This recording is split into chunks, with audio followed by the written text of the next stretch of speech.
begin with a question. Kia ora, now mai haramai to another episode of Curiosity Catholic, the Evangelion podcast. In this episode, we're going to talk to Father Harrison. Now, I actually spoke to Father Harrison. This episode is actually from 2 years ago, when I recorded a whole bunch of episodes that I never got around to posting because I lost the password to my Google Drive. But I've got it back now, so we've got 8 old episodes, which are new to you, to be coming out over the next few weeks and months, which will be very exciting. This one in particular, I think, do it in God's time and not our own. I think God wanted me to release this later because we're on this journey at the moment of looking into sacramentality. We talked to Deacon Harold about the Eucharistic Congress, and that whole thing's going on in the States, and I'm genuinely convinced that finding the Eucharist in our lives again is the way to evangelize the world. And what's what we want to do here at Evangelion, make disciples of all nations, starting with this one in New Zealand. So I spoke to Father Harrison about his book MYSTERION, where he's talking about sacramentality and the sacramental worldview. So this is an interview I did with him 2 years ago. If you want to get involved with what we're doing, check us out on evangelion.co.nz. Go onto my YouTube channel, click subscribe, use the bell icon. I want to get to 20,000 subscribers so I can get more bigger names and then 100,000 subscribers, and then we can take over the world. So get on that mission with me so that we can start spreading the good news to the world. Now, without further ado, here is Father Harrison. Yeah, I've been reading your book, man. Really good stuff. Excellent. I've been doing theology of the body at the same time, and it's just like, this is all the same stuff. Right. There's similar themes there. I mean, Sister Helena, she did this like Christmas Advent retreat online or whatever, and she was like really pumping the book. She's like, everyone has to read this book. This gives like the underpinnings for what I'm talking about. Oh, nice. For all of you guys listening, you may recognize Father Harrison from the conference we ran a couple of years ago, in his name conference, where he talked about acedia. Yes, that's a sin that likes to come up a lot in life. Yeah, I feel like we're actually going to get into a bit of that in this episode because what we're going to be talking about is your book, MYSTERION. That's great. But before we get into that, for those of you that didn't get to for those people that didn't get to the conference and haven't listened to the glory that is clerically speaking, who are you, Father Harrison, and why are we talking to you? So those are always good questions, Why are people talking to me? Why do they want to hear me? So I'm Father Harrison from the Diocese of Victoria in British Columbia in Canada, and I've been ordained actually next week. It'll be 7 years priest. I was one of those I got a weird ordination date because we didn't have a bishop for a while. So I am a PhD student as well in a Maryvale Institute in the UK, doing my doctoral thesis on the anthropology of Joseph Ratzinger, and pastor here at St. Peter's in Nanaimo. And I am, as you said, co-host of Clerically Speaking, which I've been doing with Father Anthony for many years now. I think it's like we're coming up on 4 years now almost. It's like, wow. It's like you're like, wow, it's actually been a long time. We've been doing this for a long time. And also the author of my new book, MYSTERION. There it is. Look at it. There she is. Oops. There you go. There. And the artwork was done by, was it Sister Danielle? Sister Danielle, yeah. So you have the veil that hides the reality. Very cool. I like that concept. Isn't that beautiful? Yeah, really so the idea is that the book itself is an experience of sacramentality. That the whole veil and the beauty of the reality is always at work at once, just as everything is in sacramentality. So it was her idea when she pitched it to me. I kind of broke down in tears when she pitched it to me because I was like, oh my gosh, you like not only understand my book, but you're taking it to another level that I couldn't have even possibly thought of. Like, wow, that's so amazing. And when you get to know Sister Danielle, she is a woman of great depth, of great faith, and great artistic talent. I was very excited when I found out she was doing my book cover. Yeah, it's quite funny actually because I was scrolling through Instagram a while ago and I came across this amazing religious art and I was like, follow, and then I was like, I want to know more. I want to see if we can use some of this art in some of our Evangelion posts and help promote stuff. So I started emailing and it's like, oh, it's a sister. Oh, from Paulet. Oh, it's the sister that works for Father Harrison. So hopefully I'll be able to get her on the podcast soon. We've been trying to organise just a meet up to have a chat about how we can work together in the future, but Awesome. Time zones and stuff like that. Yes. It's like it's not because it's for this. It's like not even just time zones. It's like different days. Yeah, yeah, man, it's crazy. Absolute headache every time we try to organize I something like know. this. I have some friends in Australia, and when we talk, it's like, yeah, so we're available. Like I'm available Saturday morning. Okay, so that's Friday night my time. You know, Yeah, it's yeah, like, yeah. I've already had a few hiccups trying to organize an episode with Dr. Larry Chapp. yep. For similar reasons. I think he's 18 hours ahead and you're 20 hours ahead. I'm like, what is? That's too many hours.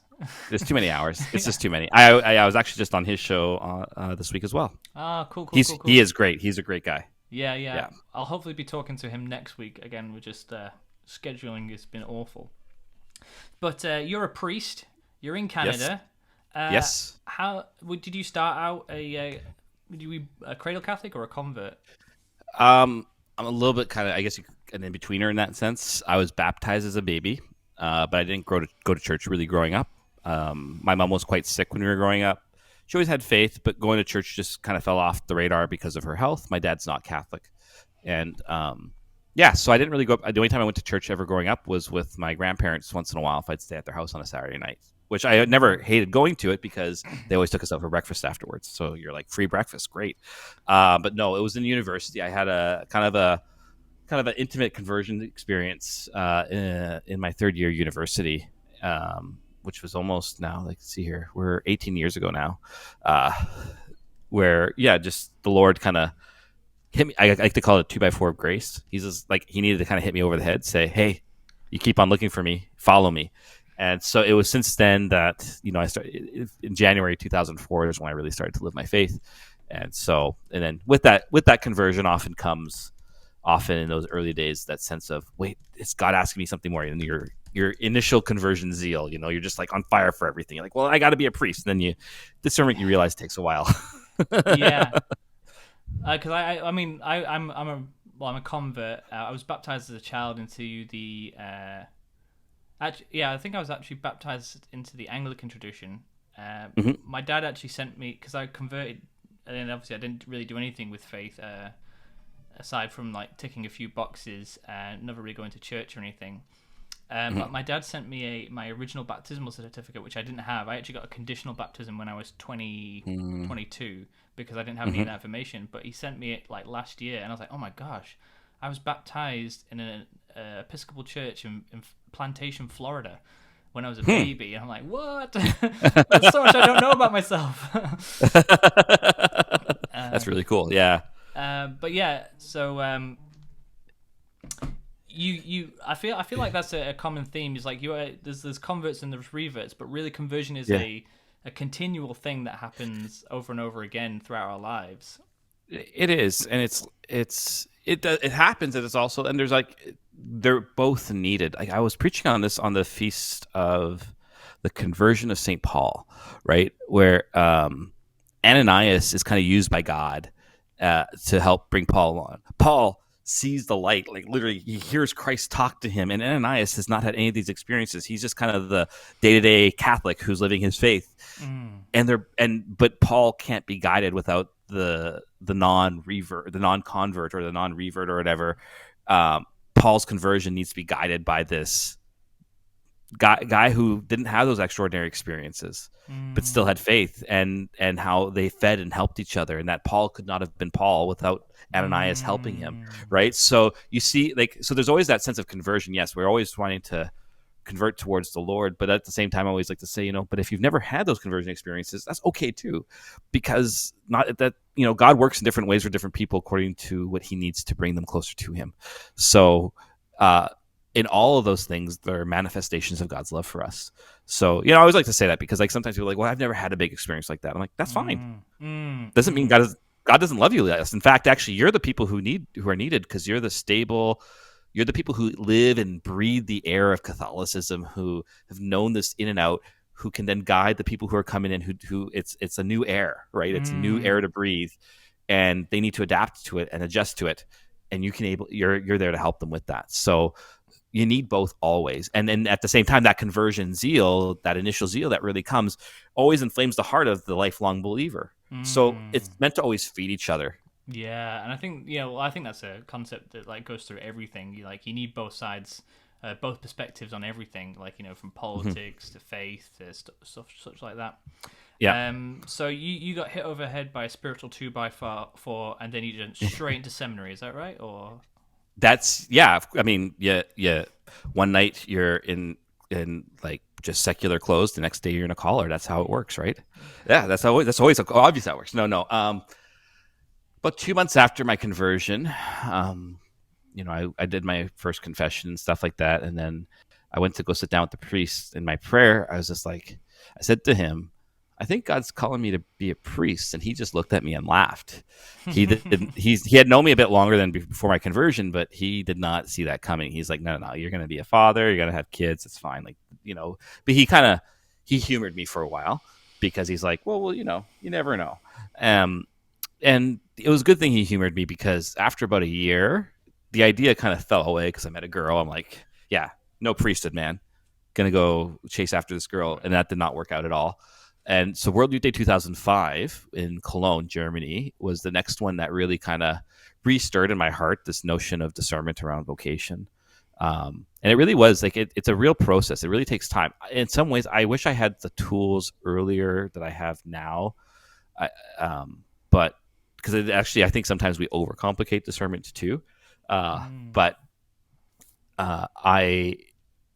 I was going back and forth with the idea because for me at the time it was like, well, I desire marriage, but I also desire priesthood, and I see the goods in both.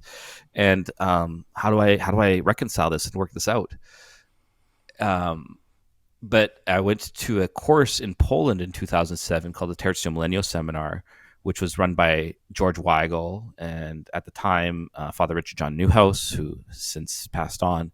And it was a 3-week course on Catholic social teaching and John Paul II's theologies and philosophies of the human person and international relations theory and stuff like this. So, and I met a bunch of seminarians there, and everyone's like, "So, what your seminary are you in?" I'm like, and it's not just the seminarians, just everyone, including the single women. And it's like, no, no, no, guys, I'm not in seminary. Like, no, no, I'm not taking ladies. It's like, but I was like, and then just in conversations with the seminarians, especially the 4 of them, they really helped me realize I needed to take the leap and go to seminary, and that I don't have to have everything figured out to go to seminary. That I go into a deeper discernment in seminary, which Mm. was really helpful because my first year of seminary was actually really tough on me. As an extrovert, seminary can be very tough because most people who go to seminary are not extroverts; they're introverts. So you're like, hey, it's 6 o'clock. We just finished dinner. Let's go for a beer. Let's go hang out. Let's go do something. And everyone's like, I'm going to my room. I don't want to talk to anyone. It's Yeah. like, but so that was really tough. I almost didn't go back after my first year. There was like a few little happenstance things that I said, okay, fine, I'll give it one more semester. And so, things were confirmed a bit more in the second year, but it was actually not until my internship year. So in Canada, after 2 years of theology, because I did my undergrad in philosophy, so I was able to go straight to theology. But it was in my internship year. I was reading a book by Hans Urs von Balthasar called "The Christian State of Life," which is his book on the states of life and how to hear God's call and vocation. So it's his theology of the spiritual exercises. And in there, he talks about how everyone has the natural vocation to marriage. It's built into our bodies. This is what God has given us through creation. But that the religious vocation, God puts a special call in the heart that says, I'm willing to sacrifice this natural good for a supernatural good for the sake of the church and the world.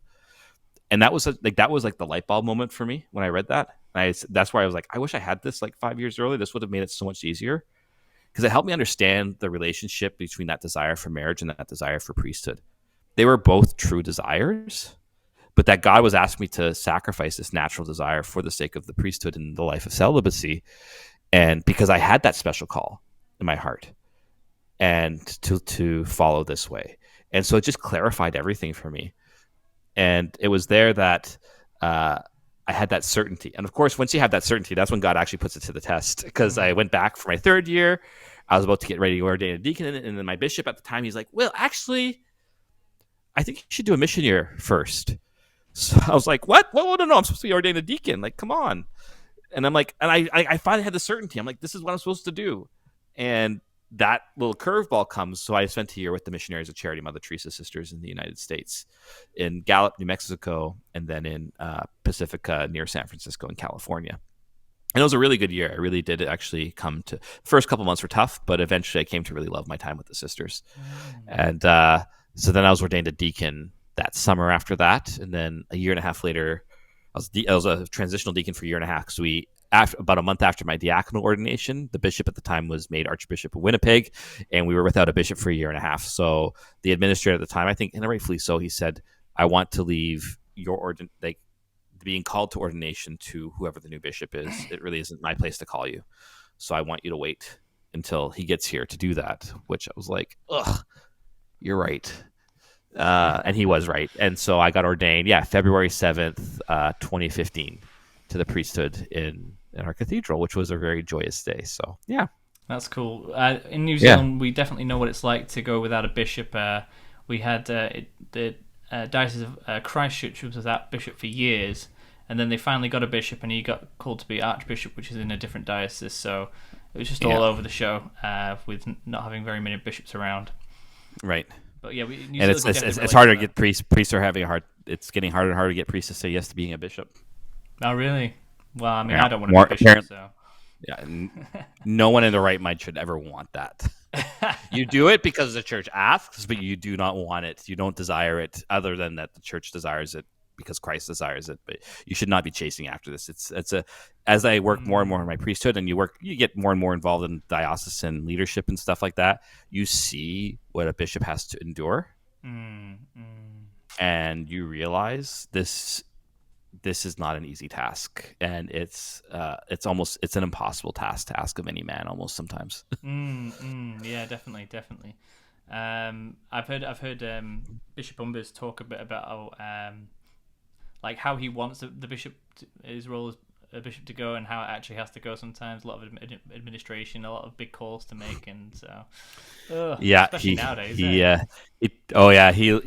I'm good friends with him, so we'll text back and forth once in a while, and he's telling me about the courses he's taking or whatever, and he's just like, but he says, this is what I need to do in order to help promote the gospel within with other bishops. This is how a lot of them work. Sometimes I think the Episcopal organization in the West sometimes I think is overly bureaucratized, but and that would kill my soul, but but he's got a point about saying, but this is also necessary for the good of the church, and we need to embrace it. We need to actually realize that it's worth embracing sometimes. Well, and I think this fits in very well to the whole point of your book on the sacramentality and the sacramental worldview. I'm only about like a third through it at the moment, but it's just really good, really well written, really easy to read, which is great for me because I'm not great at reading. So like when you said, "Oh, I'll send you my book to read through," I was like, "Oh no, I can't read." But when I was reading it, I was like, "Actually, I get this. It's written in a really conversational tone, and so it's really attainable." Right. Yeah, which was kind of a goal of the book because, everyone, those who follow me on Twitter or who listen to the podcast, I love theology. Like I'm doing my PhD in theology, right? Like this is my bread and butter, and this is what gives joy to life.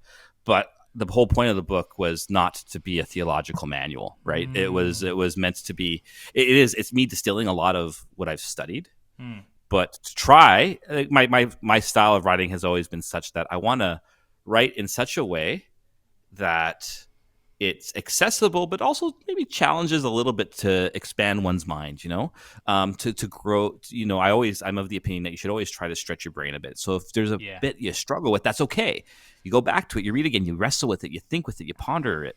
That's I think our good book should always try and do that in some ways, at least something like this. So, but it's really meant to be accessible to convey. So I think some very difficult topics and difficult to comprehend topics in an accessible way to help maybe change the lens by which we see the world. Yeah, definitely. And I found that a lot. It's pretty cool because at the moment I'm trying to get as many episodes and interviews lined up, so then when I start work at the end of the month, I've got them all done, and it's just about posting them, which means I'm actually reading a lot of different topics all at the same time, and I'm finding I've got to read this topic and then this topic and this topic, and I'm like, actually, they all fit together, especially when we're talking about this worldview. And I suppose maybe a topic for another time is that idea of theological manuals and stuff. Because I hear people like Bishop Barron talking about Balthasar, who you mentioned, or even Ratzinger, who you're a big fan of, and I'm like, Hmm. oh, I need to read these people, and then I start looking at their stuff, and I'm like, oh my gosh, it's like, how am I supposed? Where do this? I don't even understand the first sentence where I'm going to go with this. So I'm like, there is, I think, like, what's the point of theology in that sense if no one can get it? Right, and I think it's there's different levels, and theology. So like someone like a Balthazar, so between a Ratzinger and a Balthazar, I always say read Ratzinger first. And the first thing, if I always say, if you're looking for something Ratzinger, read Jesus of Nazareth. It's probably his most accessible work of all his works. Still a bit academic, obviously. He's an academic. He's an academic. I think this is the difference. There's academic theology, but theology isn't just should not just be reserved to the universities and stuff like this. Where it just becomes that becomes dangerous. But theology is nothing more than using the faculties God has given us to reflect on the truth of revelation and to see how it all fits together, what it answers to in our life. And theology also is reflecting on the human experience today and how faith speaks to that. And so that comes out in a variety of ways. So I think sometimes like the Balthazars and the Ratzingers and stuff, not everyone is meant to read them. And that's okay. I would not say to everyone, go read Balthazar. He is not easy to read. He really is not easy to read. It took me a while to get used to the style, but there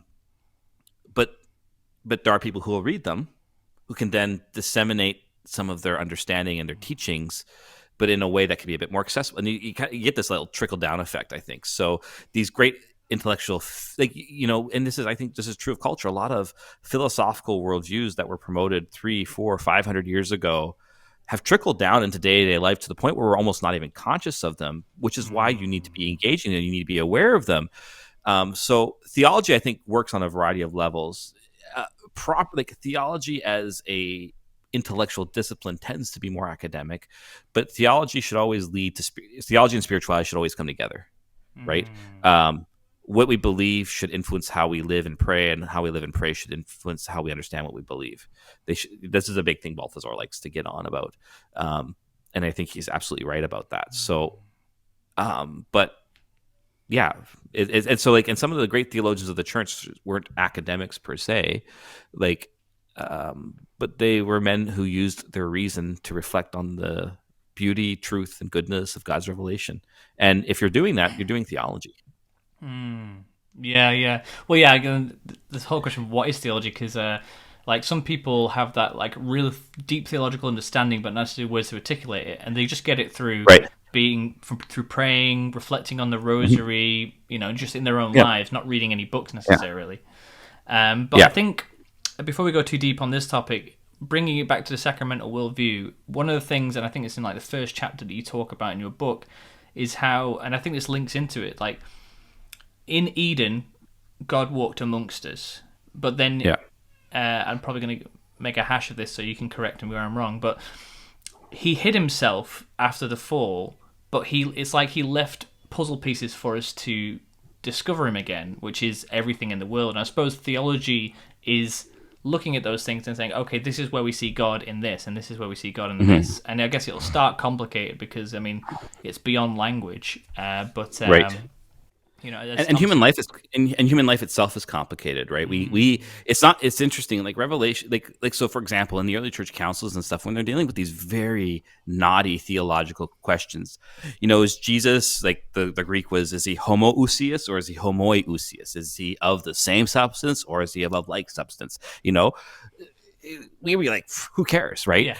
But actually it matters, they had to talk about it, not because we had to just make it complicated, but because wrong interpretations of the faith were coming forward. And if you have bad theology, you have bad spirituality, you have a bad understanding of liturgy, and it affects salvation, because the understanding is important here. So, and so when it comes to theology, you have when you're talking about just looking at creation itself to see kind of the fingerprints of God, if you will, that's what we would call natural theology, right? Or philosophical theology or fundamental theology, where you're just reflecting on the traces of God in creation, right? This is something Paul talks about in Romans 1-2, right? He talks about how man could know by his own reason the existence of God through his creation.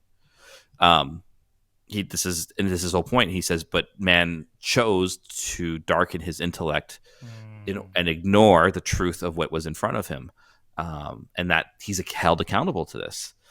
So theology is always doing that. Like that's what Paul's doing. Like, what Paul's doing there, that's that. But after the fall, sin complicates it too, because sin rebels against God, and so it wants to darken the intellect. It wants to darken our wills. It wants to interfere with our ability to actually seek God. And so God does hide and conceal himself in a way so that because if we try to control God, it actually does us more damage than good. It furthers sin. So in order to protect us, God has to step away because of the freedom we've chosen to reject him. So we don't, and that he has to kind of re-educate us anew into his life. And that takes time.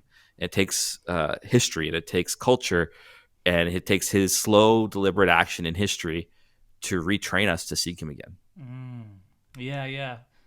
And that's cool. And I think it kind of like, it explains a lot when we go into this idea of God is hidden from us. Like, can you explain that a bit? God. So, because in the book you said that God had to change the way he interacted with us because of what we did, or something like that. Can you elaborate? Yeah.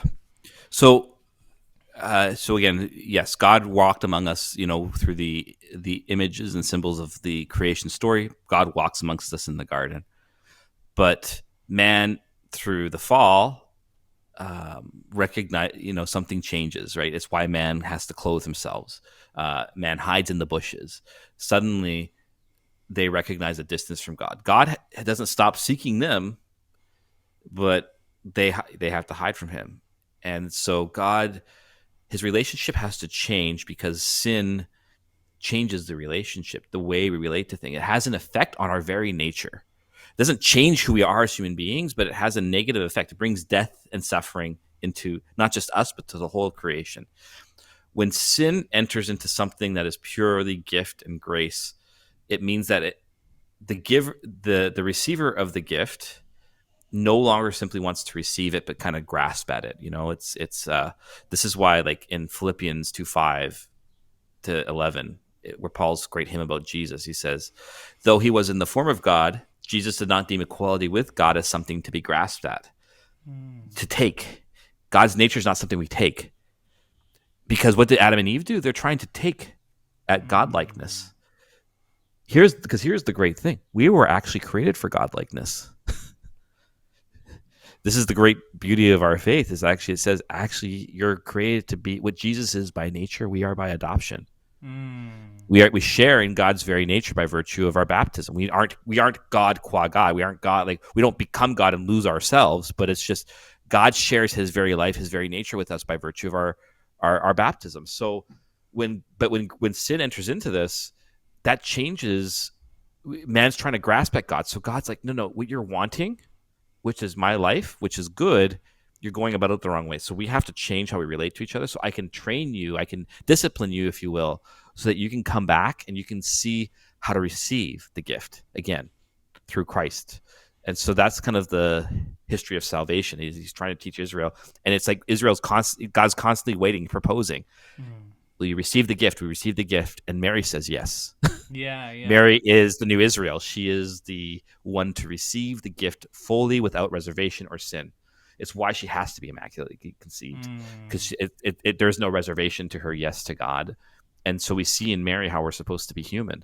And we see in Mary the culmination of all of Israel's faith. She is the perfect daughter of Zion, the perfect daughter of Israel, who gives her yes for all of Israel and for all of humanity. And so that's where God's relationship starts to change again. And now God can now enter into our world through her, the sinless one. But sin wants to take. Grace wants to receive. And so it's a training in this. So God had to get us to change our disposition so that we could receive him rather than take him. Exactly. Yeah. Okay. Yes. I think I'm because because what happens with that is like it becomes a power thing then. And that's not our relationship with God is not one of power. I mean, and this is how a lot of people even see God, as one who's dominating over us, who is there, he's only God because he has the most power. And there's almost like a secret resentment sometimes, even in those of faith. Well, if maybe if God were not so powerful, then maybe things would be better or whatever. But like a lot of people still see this God as like this domineering. We see him in a very worldly form of power, which wants to take, dominate, and possess. That is not love. That is not what we're created for. So if we want to actually receive what we are created for, if we're to attain the goal, which is nothing more than union with God, sharing in his nature, we need to be trained over time, which is the whole story of salvation lived out in Israel, to reorient our hearts to that receptivity and not to try and dominate over God. Yeah. And because, like, I suppose looking at, like, again, Mary's yes, we see there it's a relationship, not a transaction. It's exactly God coming to meet his creation through an angel and offering something. Yeah. And Mary, like, essentially saying yes, but, like, first, like, hang on, what a minute, explain this to me first. And then, oh, okay, yeah, sure, yeah, I'll do that. It's like, I mean, that's how I see it. Yeah. That's what my translation says. Yeah. So, and I think, yeah, because in the world where, like, I guess there is that fear that we have that drives everything. Like, I need more money, so I'm going to have to get more money, so I'm going to have to take more money because no one's going to offer it to me. And, like, the world's horrible, so I need to be the best and I need to beat up, the biggest, dog eat dog kind of world. And when an actual fact, and like we were talking in an earlier episode this year about with Jacob Imam, and he talks about this whole idea of like distributism, which I don't fully get, but it is that idea of you don't need to worry about like insurance and stuff, because what we need to do is as a community we need to have that like giving relationship. So you're not relying on the welfare state, you're relying on God, and through God's creation, which is our neighbors. Love your neighbor as yourself and all that. This is a lot to talk about. Yeah, well, no, but this is I think you're hitting it all on the head there. It really does come out of a fear, right? Fear hides, but it hides because it's afraid that I'm going to be punished because what I desire I try to take. And so that's what we do all the time. Like we do it in our relationship with God. We do it in our relationship with others, from that fear of loneliness, isolation, of not having. We often want to take because we just want to make sure that those deep fears are never come true. And the whole revelation, the whole unveiling then of Jesus is he shows that he reveals our hearts and sin to say, actually, you got it wrong. The real truth is that when you receive, you have life. When you empty yourself, you are full. Because there and only there does grace, like the cup overfloweth in grace. And I give you my whole very self so that everything you have and desire and want, I am that fulfillment for you now. But you need to open your heart to receive it. If you can't receive it, but yeah, like we do is so often people are grasping for relationship, and you can see it all the time. Like people, because they're alone, they get needy and codependent, and like why? Because they have a really true desire. Most sin is good desire twisted, right? It's I want to be in communion with others. I want friendship and companionship in life, but it seeks it out in the wrong places or in the wrong ways. Because it's coming out of a place of fear and not out of an authentic love that desires the other, but in a receptive mode. Yeah, so God hides himself for us so that we can kind of empty ourselves out of this fear. Chris West talks about it. We're filled with vinegar and he wants to fill us with honey. Right. So we can empty ourselves out of this fear, but in doing that, we change our perspective to one of receptivity, which we see exemplified in Mary. Then that's where this all starts, and that's how we get to this point of we need to see the world sacramentally. There are 7 sacraments, and and how do we see the 7 sacraments in like a loaf of bread, a tree outside? Is that what we're talking about here? It's about something more, right? So when one of the points of the book, and actually I try to not talk about them too much. I try not to talk about the 7 sacraments. Because the book is really saying the whole notion of sacrament goes deeper and beyond just the 7 sacraments. It's actually at the root of Christian faith. It's actually at the root of the church and really at the root of our nature. to be human is to be sacramental. So the example I use often is simply this: like I speaking to you right now, I have ideas in my head, and I'm giving them a word, which comes through sound, which is through sound waves, etc. That's something physical, and it's making present and helping you participate in my life in my way of thinking, which is invisible. You can't see my thoughts. You can't see my internal workings as I'm trying to formulate sentences, but you can hear them, and it draws you into a relationship. The physical and the spiritual come together in sacramentality, and that's really the heart of not just the human life, but it's the heart of that's what the whole Christian faith is built upon. And one of the chapters I think that is really important in the book, the one on modernism, really kind of counteracts this whole notion.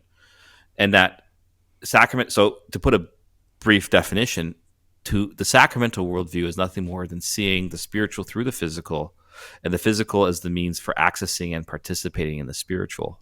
And that in all of this, for the Christian most particularly, is that participation in the life of Christ.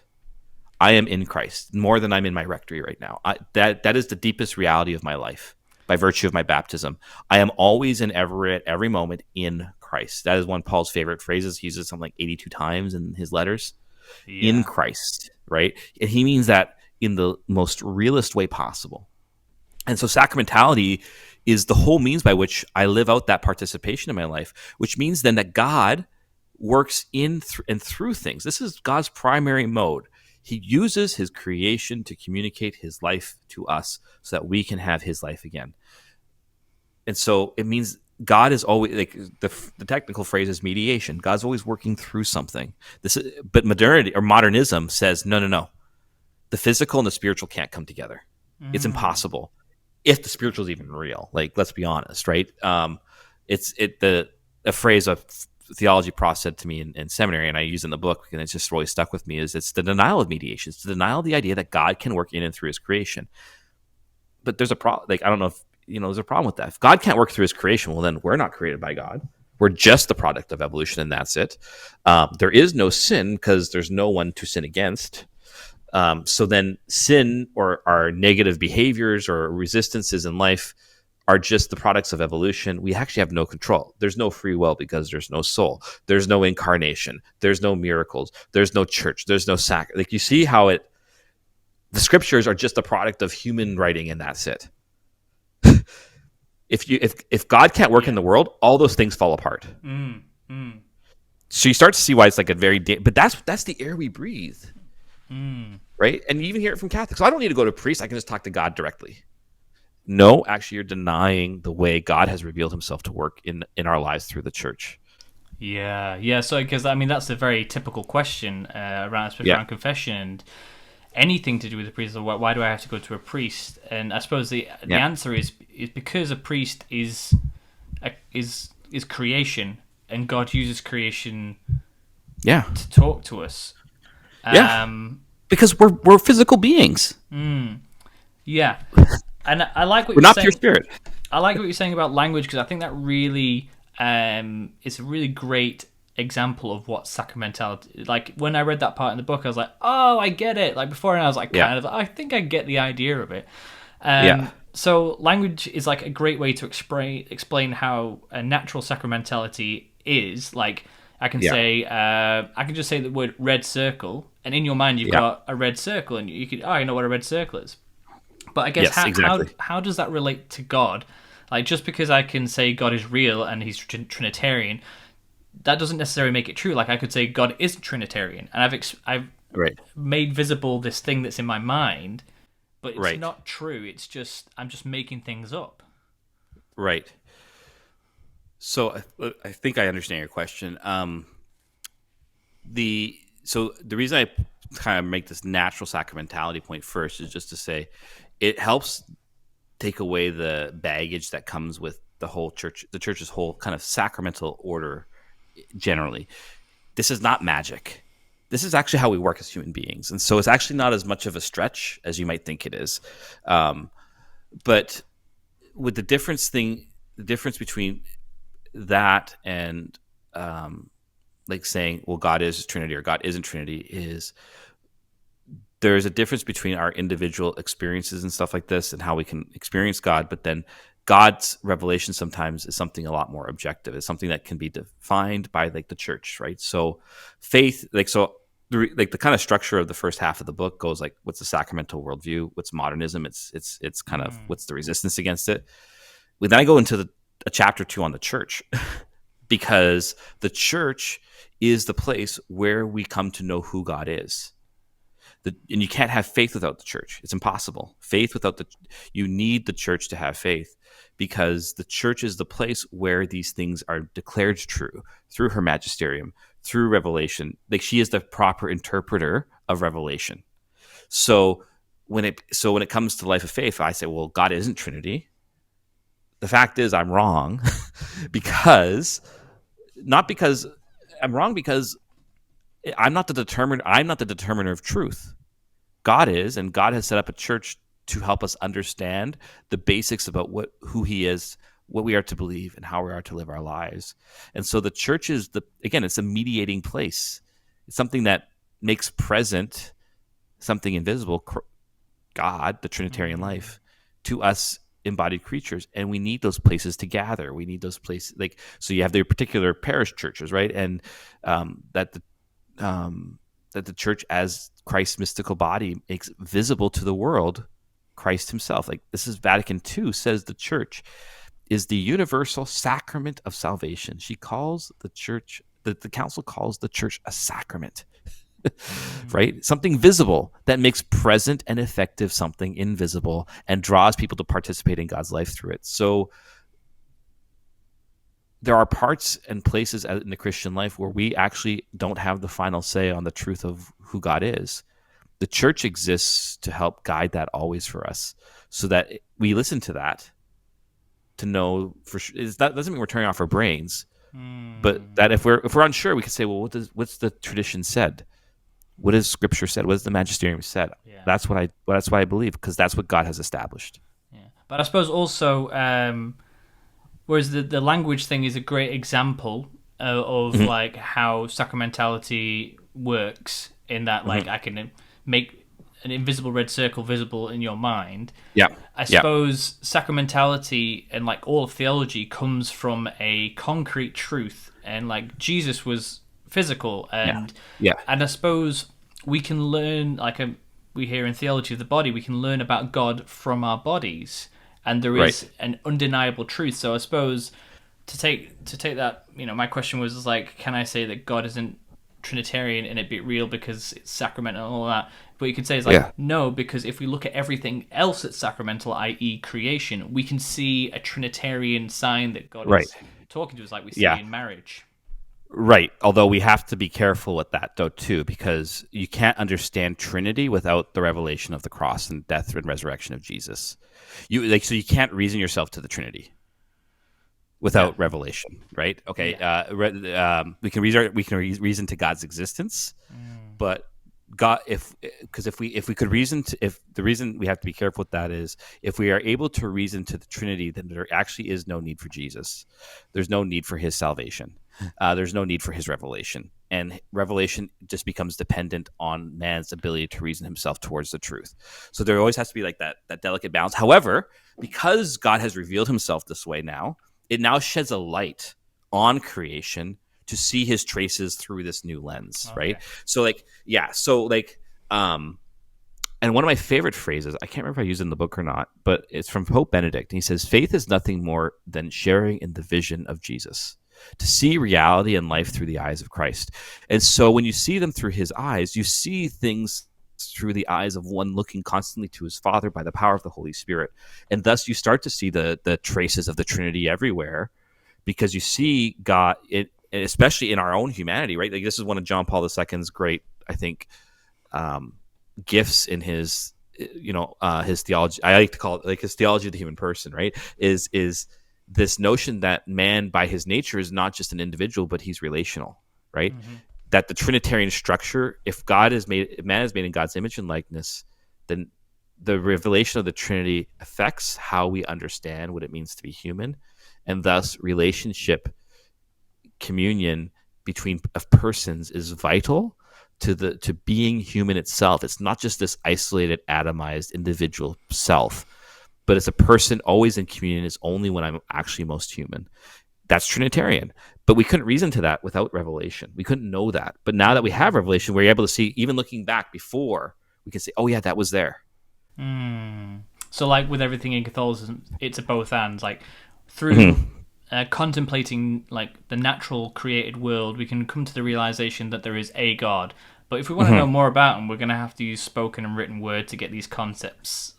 Right, and his revelation, right? Him coming into the world as the incarnate Son, etc. Yeah. Yeah. Cool. Right.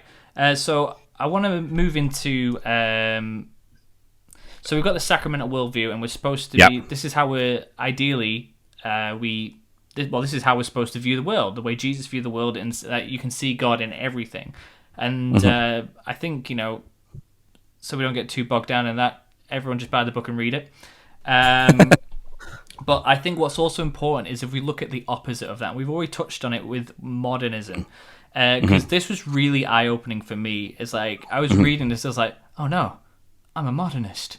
Because it's just the way the world is. And I was like, I had all these questions, and I'm like, I can't help thinking like this. Like, I think you were talking about how we doubt the veracity of the scriptures. It's like, oh, how can we trust Matthew, Mark, Luke, and John? How do we know Paul was doing this right? It's like, who's he? And like, where does he get his sources from? Like, can you cite your sources before you, and that's definitely like, I've just finished a degree in nursing, and you can't say anything without citing a source, and you can't just cite any source. You have to cite a source that's legitimate.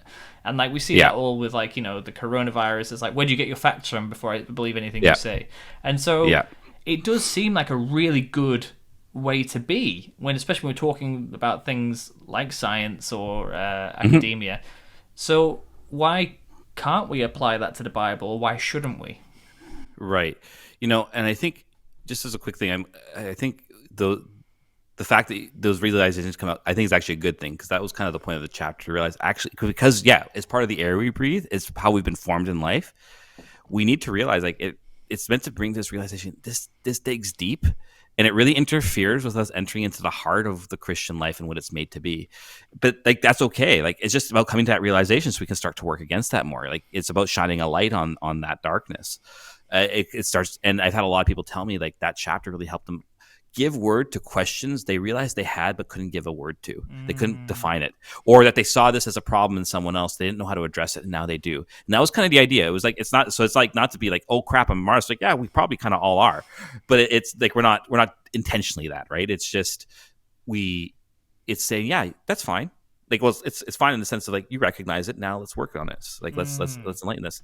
So now when it comes to like, so that idea, like with the scriptures, for example, it's, again, there's this modern notion that you're right. I have to almost prove everything at all times in all ways, which actually, that's a very rationalist view of things. And by rationalist, I mean like the use exclusively of reason to the neglect of faith, or to the neglect of the supernatural. I determine all the truth of all things. And there is a way and a purpose to this, and it has its place. And even when it comes to the scriptures, for example, we know that how often they were copied in that first century, more than any other ancient. Like, a lot of texts we declare today from the ancient world as valid. Some of them weren't. We don't have original copies until like the 7th century, even though they were written 400 years before Christ. And all scholars say these are acceptable, right? But we know with the scriptures, for example, they were copied and copied and copied in excessive amounts right away. So, and we have very early documents. There's your proof. But it's also, we have to be careful about imposing modern standards of proof on the ancient world. What's the proof? The resurrection of Jesus. That's your proof. This is the proof of the veracity of the scriptures. Everything they're writing down is, the old is fulfilled in the death and resurrection of Jesus. Hence why the New Testament's always citing the old to say, the old covenant has always been pointing out in Israel's history the death and resurrection of Jesus. And the New Testament is essentially existing to confirm this interpretation. And so that's their citation. They're like, the citation? It's God's covenant lived out in Israel in history, witnessed to us through the scriptures, that's our proof. And that's what we want to proclaim to you. It's why, like, so the letter to the Hebrews is really leaning into this, for example. In former days, God spoke to his prophets in many various ways, but in these last days, he spoke to us through his Son, right? So the prophets are led up to the person of Jesus. There's the proof. We cannot impose modern standards. It's like, well, okay, but who's Paul citing? What's this? Because that's not how things work back then. And doesn't mean it's less true. It doesn't mean that at all. It just means it was just done differently. And modernity needs to learn to accept that, I think, a lot better. Yeah, I mean, because it's obviously, it's a very, like I say, rational. It makes a lot of sense. That form of proving veracity. It's kind of like we need that in our lives, and I suppose the question that comes up is like, so we need to have this more supernatural perspective and supernatural faith, and we need to allow that to inform everything. But that's terrifying and scary because it makes you sound like you're an idiot, because it's like, oh no, because Jesus rose from the dead, and it's like, no one rises from the dead. I can show you all the science to show when someone's dead, they're dead, and this is what dead means. And I was just going to say there, I think with that, it's when we're talking, this is why like the book starts off with this whole notion of mystery, because mystery doesn't mean the lack of reason. It just means that because God's infinite, I can never exhaust him. This is why heaven will never be boring. It can't be. God is truly infinite. There is always a kind of quote unquote something more to God that can never be totally exhausted in heaven. And so something can be true without being exhausted. And the example I often use for that is simply a married couple. Your spouse, your wife or your husband loves you. Your children love you, etc. But do you know every aspect of their heart? Do you know the full depth of their being? Are you able? No, you don't. It doesn't mean those other things aren't true. But you come as you're married longer, you enter more deeply into the mystery of love with them. It's why older couples tend to have the happiest parts of their marriage later on in life, because they know their spouse more deeply and intimately by that time. And so I think that's an analogy that we can use to our relationship with God and to our relationship with his revelation. There's truth. And even there's even like historical proofing and stuff like this. But it's not meant, you can't box that in either. Because the second you box it in, you've boxed in God. You can't do that. God is literally infinite. So we have to just kind of keep those balances. And it's just saying, you use your mind. Absolutely. Always be prepared to give a reason for the hope that is within you, St. Peter says. But reason never exhausts the reality. You could spend hours here convincing me about why your wife is like the best person in the world and the greatest wife in the world or whatever, and it's like, great, fine, but even that will never exhaust the truth of it. And you'll find it. The words fail. They don't express absolutely everything. There's always a something more that we can fall more in love with, that we can enter more deeply into. And so when it comes to faith and to the scriptures and to the truth of this all, we can give some rational proofs and stuff like this, but we just say, but we can't reduce it to just that. Because the second we do, we become less human. Yeah. And I was just thinking, like, I suppose it's why you see Christians enter more professions like involving people. Like, say, like, for example, with nursing, we get taught a lot of science, and we have to know the conditions, and we have to know like the pharmacology and the pathophysiology and the microbiology. We have to know that, but just knowing that won't treat the individual, because it's like you have to see the person, and you have to see how they're responding, and you see truth in what they're saying, not just by what they're saying, but how they're saying it, and or what they're not saying. Yeah, it's about interacting with creation. And so I suppose maybe we have that disposition naturally as Christians to see creation and say, okay, what can I get out? What can I learn from this? Or like maybe it's subconscious, you're not going into it's like, okay, what can I learn from this person now? It's not about getting, it's about receiving. Coming back to what we were saying at the beginning, it's about being able to receive the person and accept the gift of who they are, and then through that learn the deeper truth. Yes. Yeah, exactly. Amen. Oh gosh, I mean, I have so many more questions. There's a whole book I need to go through, but we have some listener questions that I think it would be good to touch on Sure. just before we head off. Sure. Okay, so what have we got here? We have one from Reuven. How can I briefly explain this kind of vision to someone who doesn't care about the Christian worldview or tradition? I think it's hard in a sense because part of sacramentality is not just argument, it's experience, right? Liturgy and stuff like this are so vital to this. But I think I would use something like the language analogy to help them, just to it's an entry point to say this is how we actually function as human beings. Yeah. And when you start to think about this, then that becomes an entry point. And then maybe, like, I wouldn't say the Mass, because the Mass can be a lot of really confusing for people. But if you're ever, like, I'm starting to offer monthly Vespers in my parish. And part of the reason is it's actually a great invitation space to invite people. Mass can be confusing for the person who's never been before. Vespers is actually quite simple and is much simpler for them. You're just praying the Psalms and the priest does a sermon or something like that. Those experiences, encounters, though, often, you'd be amazed how often just being at liturgy has converted people or drawn them more deeply into this, because that notion of experience has a vital place to play in our life. But you need to open their eyes to it. So that language idea, I think, can open their eyes to it at the very least, to be open to encountering this worldview a bit more deeply. Now that really speaks into like my conversion as well, because I converted when I started university, and I actually started doing theology and religious studies. That's a whole other story, and this was before I believed in God. But what brought me to belief in God wasn't because I spent a year debating all my Christian friends. I'm saying God doesn't exist. They are saying he exists. Up to 4 a.m. You know how it goes. And what brought me to belief was actually after going on a trip to Rome on a pilgrimage with my friends, and then combined with being in community with my friends and seeing them live out this faith. And it's like, that's not an argument, that's a reality.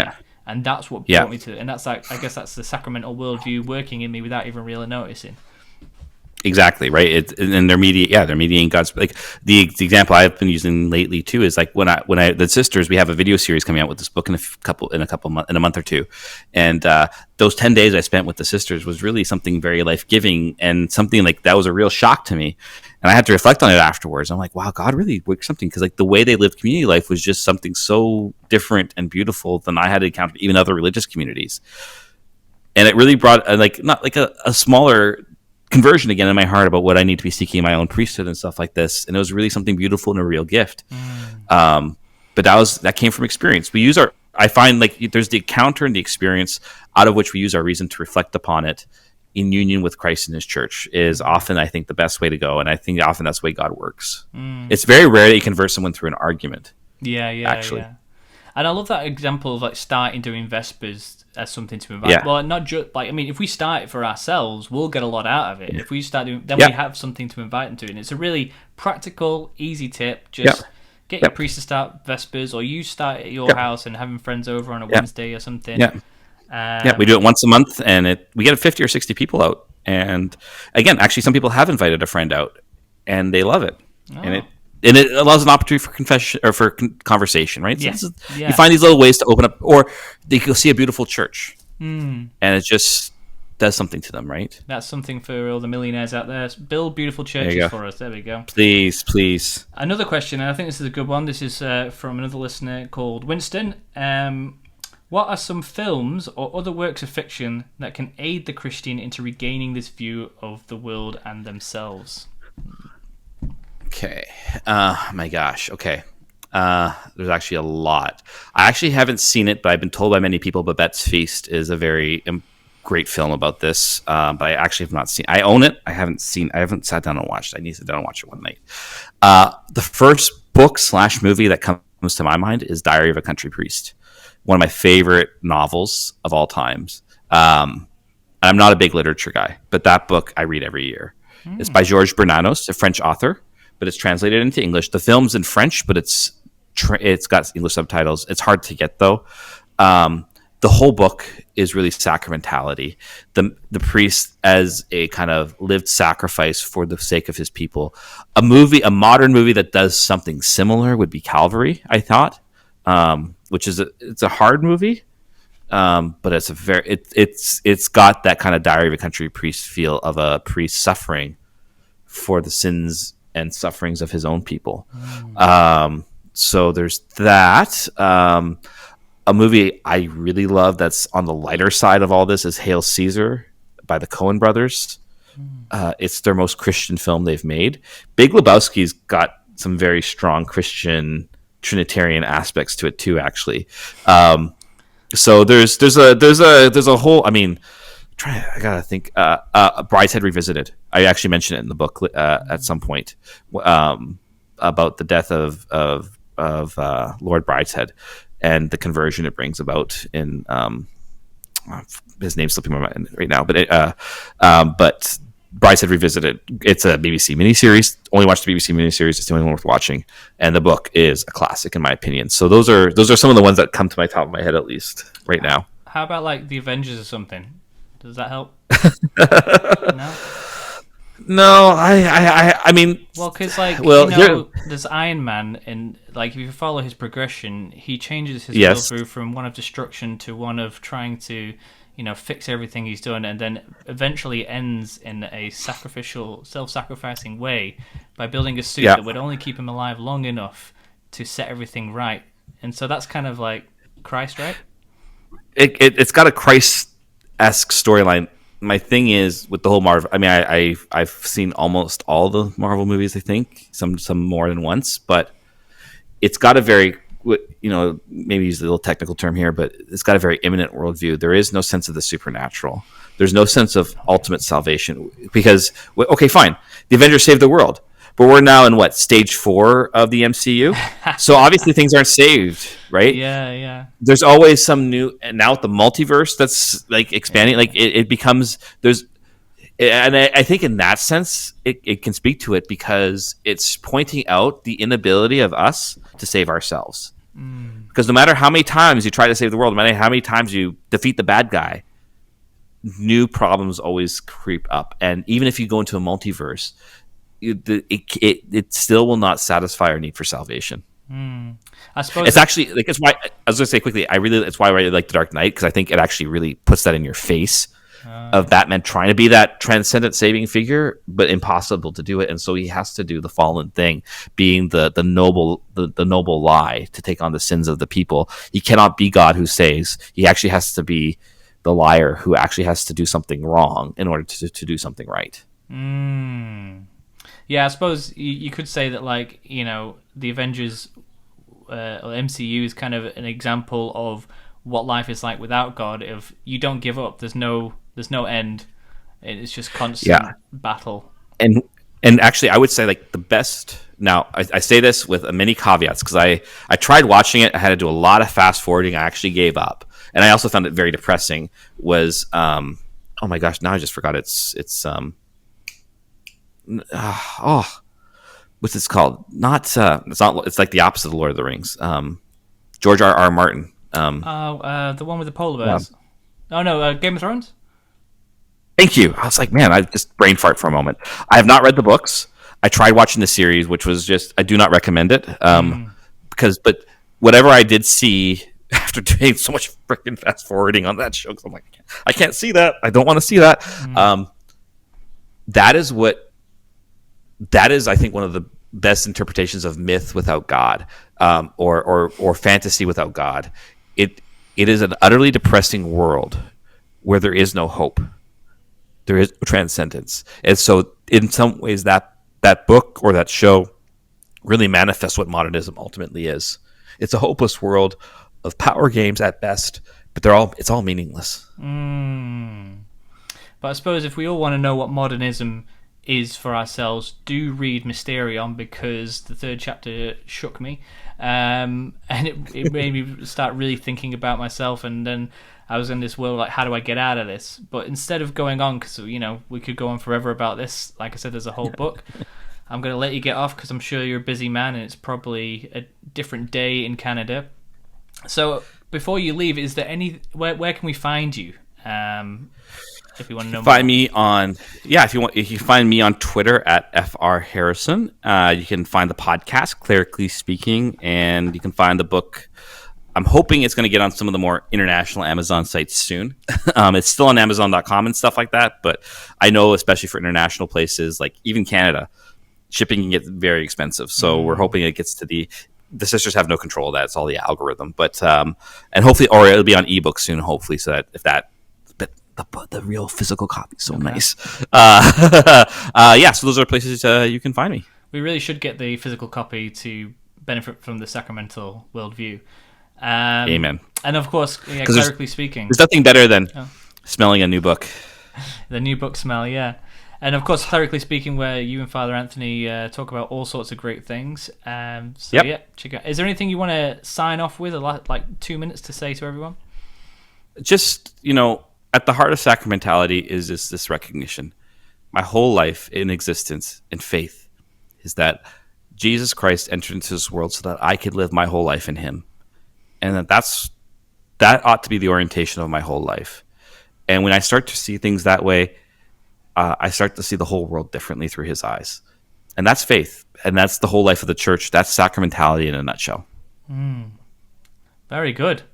Well, thank you very much, Father Harrison, and thank you all for listening to another episode of Curiosity Catholic. If you want to find out more about what we do, check out evangelion.co.nz, and please subscribe and rate us and leave comments and all that on our podcast app so that more people can see us. Also, check out our YouTube channel, Evangelion NZ, and see all the content that we're putting up on there. So thank you very much. God bless, stay curious, and stay Catholic.